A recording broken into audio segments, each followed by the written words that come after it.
Imagine sitting in a crowded airport lounge, the hum of conversations blending with flight announcements, when suddenly an interaction catches everyone's attention. A sharp voice cuts through the air. A uniformed officer addressing a calm, composed black woman with an unsettling tone. The officer's words drip with disdain, their posture oozing in unearned authority. "Excuse me, ma'am, do you even belong here?" The officer sneers, eyes narrowing as they scan her professional attire with unwarranted suspicion. The woman, poised but visibly wary, responds politely. "Is there a problem, officer?" The tension thickens. Onlookers shift uncomfortably in their seats, unsure whether to intervene or stay silent. Some avert their gazes, unwilling to acknowledge the unfolding injustice. The officer continues to press, escalating the situation with invasive questions and pointed accusations, their tone dismissive and condescending. But what the officer doesn't know is that the woman they're humiliating isn't just any traveler. She's an FBI agent, one who has spent her career dismantling systemic injustice. What happens next will leave everyone speechless and shatter assumptions in the most unexpected way.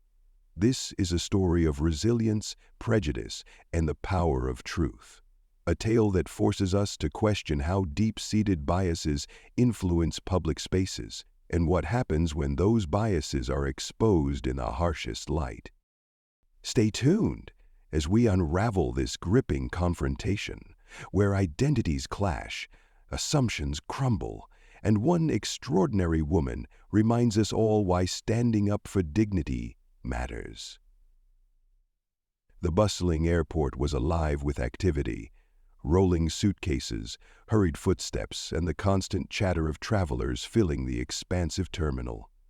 Among the sea of faces was Danielle Carter, a tall, poised black woman dressed sharply in a tailored navy blue suit. Her demeanor was calm, exuding a quiet confidence as she sipped her coffee and skimmed through an investigative report on her tablet. She was waiting to board her flight, just another professional on a business trip.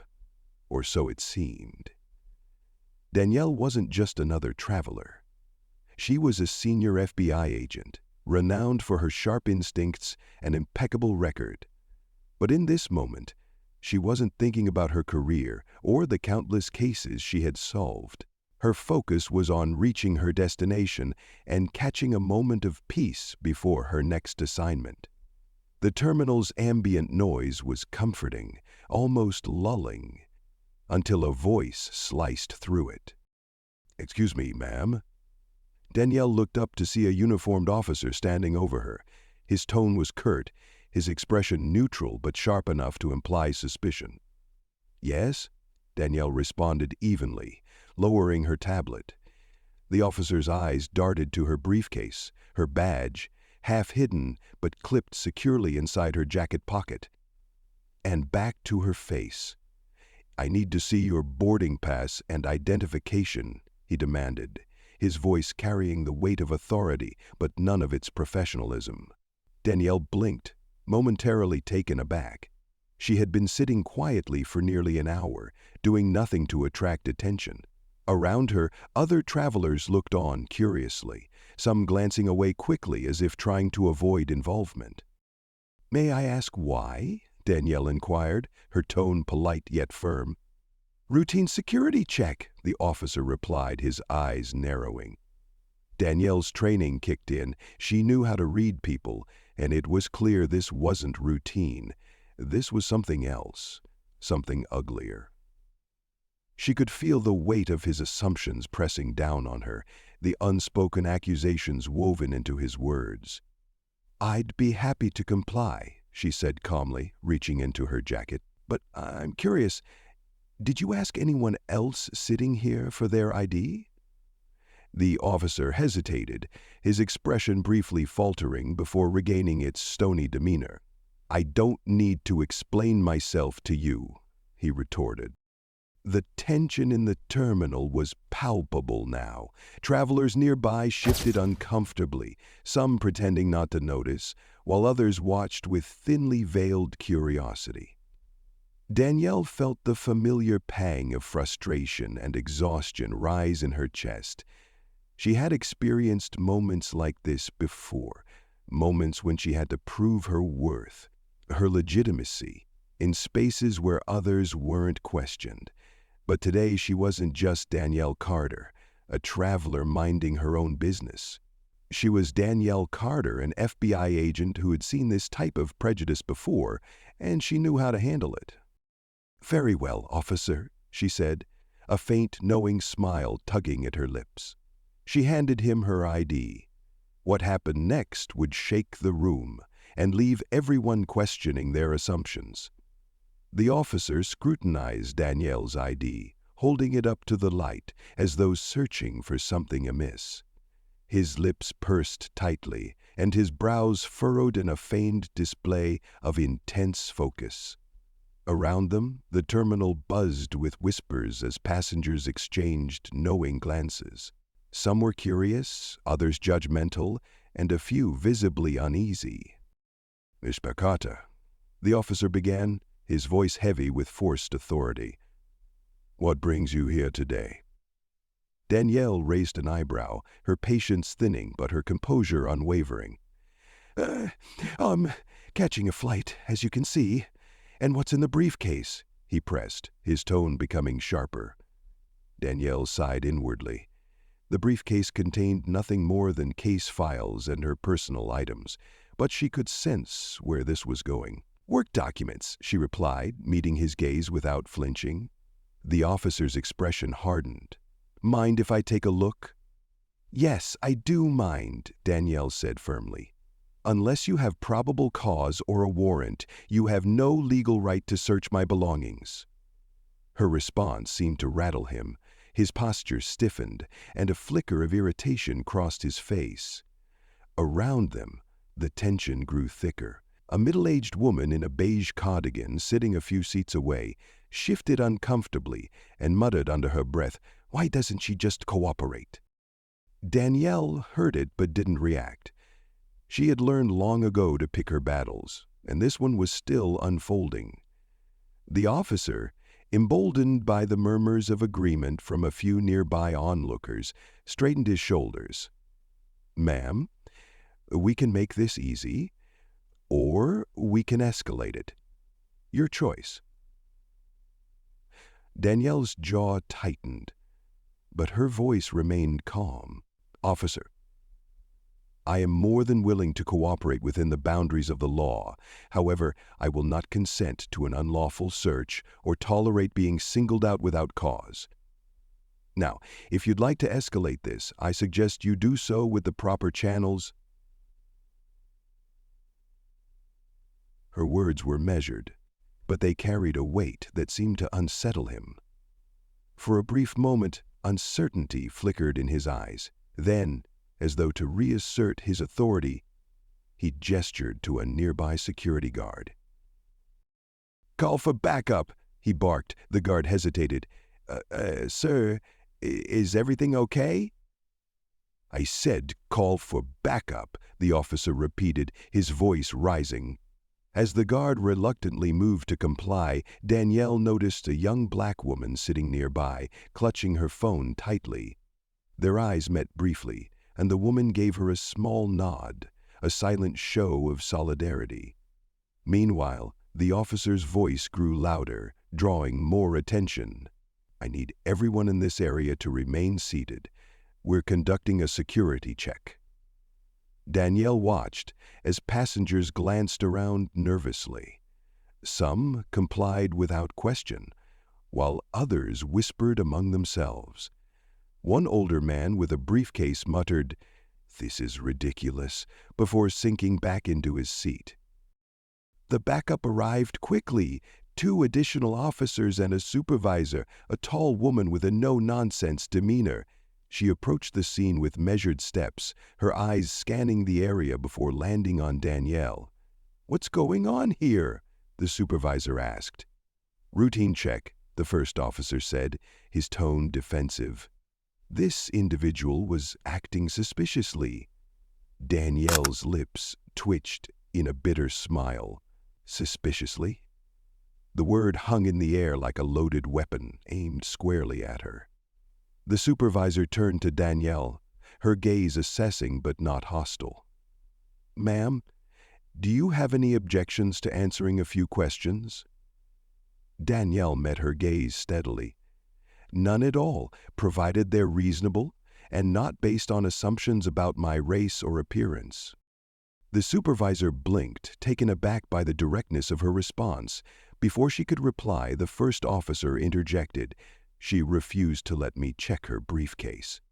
"Because you had no legal grounds to do so," Danielle countered, her voice steady but edged with steel. The supervisor held up a hand, silencing both of them. "Let's all take a step back and calm down." As the supervisor attempted to defuse the situation, the first officer's frustration boiled over. She's obstructing the process," he snapped. Danielle tilted her head slightly, her expression cool. I'm asserting my rights, not obstructing anything. There's a difference." The exchange was interrupted by a man in a suit who stepped forward from the crowd. "Excuse me," he said loudly, holding up a phone. "I have been recording this entire interaction, and I think you should know that nothing about her behavior has been suspicious. If anything, this officer is the one escalating the situation unnecessarily."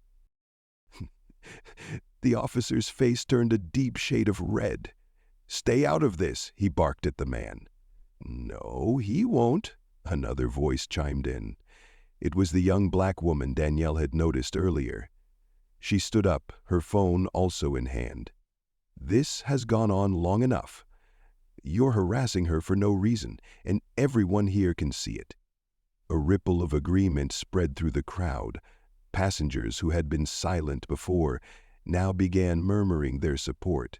The supervisor raised a hand again, this time to quiet the crowd. "Enough," she said firmly. "Let's resolve this professionally." Turning back to Danielle, she asked, "Ma'am, may I see your identification?" Danielle reached into her jacket, retrieving her badge and holding it out. "Special Agent Danielle Carter, FBI." The atmosphere shifted instantly. The officer's face went pale, his bravado evaporating as realization dawned. The supervisor's eyes widened slightly before she quickly composed herself. She said carefully, "I apologize for the inconvenience. There appears to have been a misunderstanding." Danielle's gaze didn't waver. A misunderstanding based on preconceived biases, perhaps. This isn't the first time, and unfortunately, it won't be the last. Her words hung in the air, heavy with unspoken truths. The officer who had initiated the confrontation stood frozen, his embarrassment palpable. Around them, the onlookers watched in silence, the weight of the moment sinking in. Danielle took a step closer to the officer, her voice calm but firm. "Let this be a lesson, not just for you, but for everyone watching. Assumptions have consequences, and sometimes the person you assume the least about is the one you should respect the most." The officer opened his mouth as if to speak, but quickly closed it again, his eyes darting to the supervisor, who gave him a sharp look. Danielle turned back to the supervisor. "I appreciate your professionalism in de-escalating the situation. Now, if you'll excuse me, I have a flight to catch." With that, she picked up her briefcase and walked away, her head held high. Behind her, the terminal buzzed with murmurs, the crowd processing what they had just witnessed. The young woman who had spoken up earlier gave her a small, respectful nod as Danielle passed by. The officer stood rooted in place, his face a mix of shame and frustration. The supervisor addressed him quietly but firmly, her words too low for the crowd to hear. Whatever she said, it left him visibly chastened. Danielle didn't look back. She had dealt with prejudice before and she knew she would face it again, but today she had made a point that she hoped would linger in the minds of everyone who had witnessed the scene. The terminal's atmosphere was thick with tension, the usual hum of conversations replaced by hushed whispers and the occasional stifled cough. Danielle continued to walk toward her gate, her heels clicking against the cold marble floor, her back straight, her gaze fixed ahead. But as she neared the security checkpoint, something stopped her. The officer who had initiated the confrontation earlier, now standing alongside the supervisor, suddenly called out to her. His voice was low, almost hesitant, as if he didn't quite know how to address her now. You were apostrophizing the thing I was about." Danielle paused, but she didn't turn around. She knew exactly what was coming, an apology, a forced one at best. Still, she waited. I'm sorry for the way things escalated," the officer continued, though the words felt awkward in his mouth. "I didn't realize—" Danielle cut him off without turning. "You didn't realize because you didn't stop to consider who I might be before you assumed something about me." Her voice was calm but carried the weight of her own truth, of all the moments like this she had endured. The officer seemed to shrink slightly under her words, the apologies on his lips stalling before they could take shape. I understand," he said, but the hesitation in his voice only highlighted the disconnect between his words and his understanding.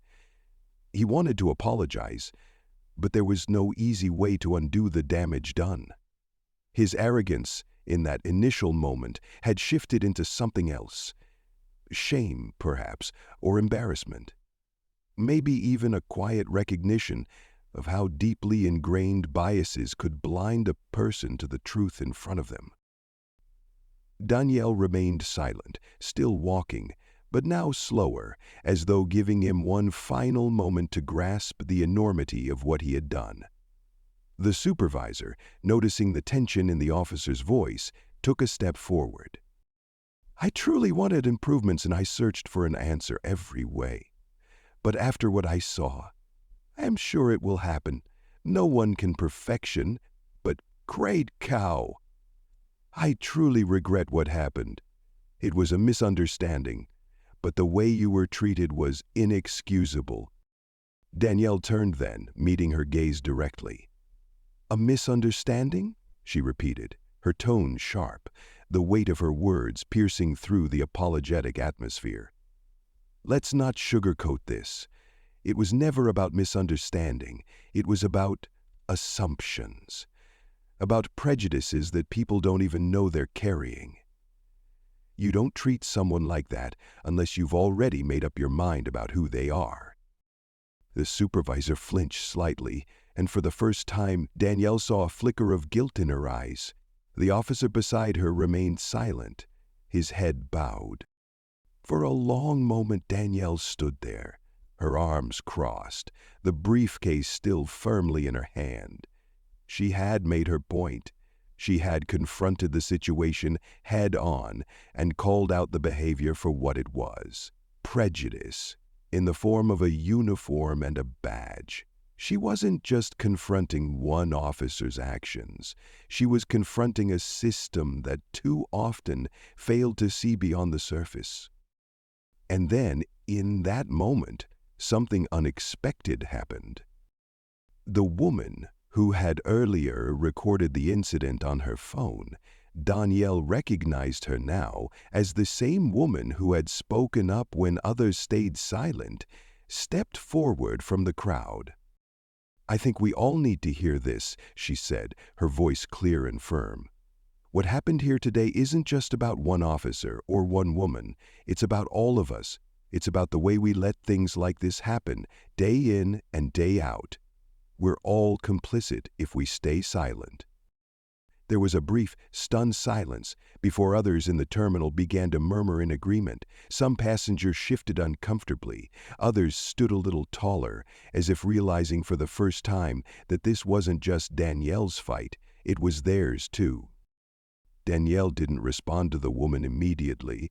Instead, she let her words hang in the air, letting the people around her take in the weight of what had been said. Then, after a long pause, she finally spoke. "Thank you," she said, her voice steady. "It's easy to stand by and let things slide, but standing up is the only way change happens. We can't be afraid to speak up, even when it's uncomfortable." "Ah!" The officer's gaze flickered to the crowd, and for the first time, Danielle saw the faintest glimmer of recognition in his eyes. Perhaps even an understanding of the power of the moment. The supervisor, still by his side, placed a hand on his shoulder. The tension in the air was thick, and the weight of the moment wasn't lost on anyone. Then, just as quickly as the confrontation had begun, it was over. The officer stepped back, his posture deflated. The supervisor nodded once, the apology now silent but understood. Danielle glanced at the bystanders around her, their eyes meeting hers, some offering brief nods of acknowledgement, others silently turning away. She knew that her actions had made a difference, not just for her, but for everyone who had witnessed it. In that moment, they had seen what prejudice looked like, and, more importantly, how it could be challenged, head-on, with dignity, with strength, and with truth. Turning once more to face her gate, Danielle took a deep breath. The weight of the confrontation lingered, but it was no longer a burden. She had stood her ground, and in doing so had perhaps shifted something, however small, in the way the world saw her and others like her. Her walk to the gate felt lighter now, the air around her shifting as the crowd slowly returned to their normal routines. But Danielle knew better. She knew that this moment would echo far beyond the walls of the terminal. It wasn't just a victory in a single interaction. It was a reminder that change didn't happen quietly. Change happened when people, like her, stood up and made their voices heard. The terminal, once buzzing with the low murmur of conversations and the occasional hum of an intercom announcement, had quieted. The moments following the confrontation felt surreal to Danielle. As she passed through security and into the waiting area, she could still feel the heat of the moment on her skin, the intensity of the exchange lingering in the air. But as the noise of the crowd enveloped her, the weight of what had just transpired began to settle into something more solid. A quiet sense of empowerment. Danielle took a seat in one of the plush chairs near the gate, her briefcase resting beside her, her posture slightly relaxed. She let out a long breath, her fingers momentarily brushing over the smooth leather of her bag. The incident wasn't over. It never truly would be. The memory would linger, just as the hurt of the encounter would stay with her. But in this moment, she had found something more important than closure. She had found peace in standing up for herself. As she waited for her flight to board, a few passengers from earlier approached her, some tentative, others more confident. The woman who had recorded the incident was the first to approach, her expression apologetic yet sincere. "I just wanted to say that I'm really sorry you had to go through that," the woman said softly. "It shouldn't have happened." Danielle nodded, acknowledging the apology. "Thank you.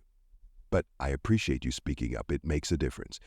The woman smiled, relief spreading across her face. It felt like the right thing to do. I didn't know what to say. But when I saw you stand up, it felt like the moment we all needed. I didn't want to just let it go, you know?" Danielle smiled back, though there was no warmth in her expression, only the quiet knowledge that speaking up had rippled outward, affecting others more than she realized. It wasn't just her that had been impacted by the encounter. It was everyone who had witnessed it. More people started to gather around her, other passengers, some of whom had only been passive observers, and others who had been quietly supportive from the sidelines.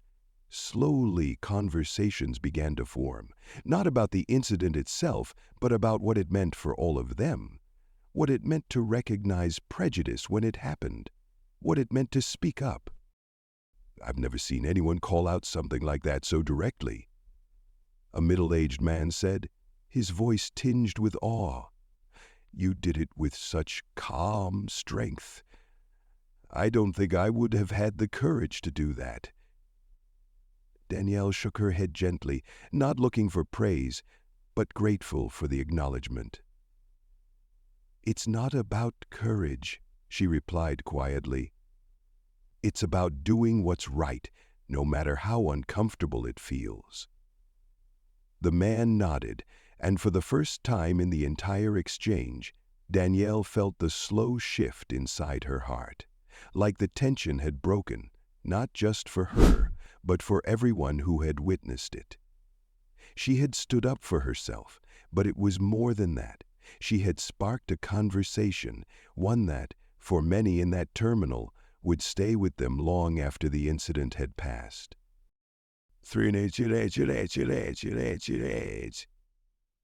Ah! The officer, now on the far side of the terminal, stood with his supervisor. The officer didn't know if anything would come of it. She didn't need to know. What mattered was that the officer had been made to face the consequences of his actions. His authority had been made to face the consequences of his actions. His authority had been made to face the consequences of his actions. His authority had been made to face the consequences of his actions. It was in these small moments of accountability that change began. As her flight was called, Danielle stood up, adjusting her jacket and grabbing her bag. She felt a sense of quiet resolve as she moved toward the gate. Her journey wasn't over. The fight for equality, for respect, for understanding, these battles would continue in every airport, on every train, in every public space. But she had learned something that day. Standing up was never easy, but it was always worth it. Walking down the jet bridge, she allowed herself a brief moment of reflection. The conflict had been draining, emotionally and physically, but she felt stronger for having gone through it. There would be more battles, bigger challenges, but for now, she had stood her ground. And in that, there was victory. The plane took off, and as it rose into the sky, Danielle's thoughts were calm. The hum of the engines a soothing backdrop to her quiet satisfaction. She had confronted prejudice head-on, and though it hadn't been a perfect resolution, it had been enough.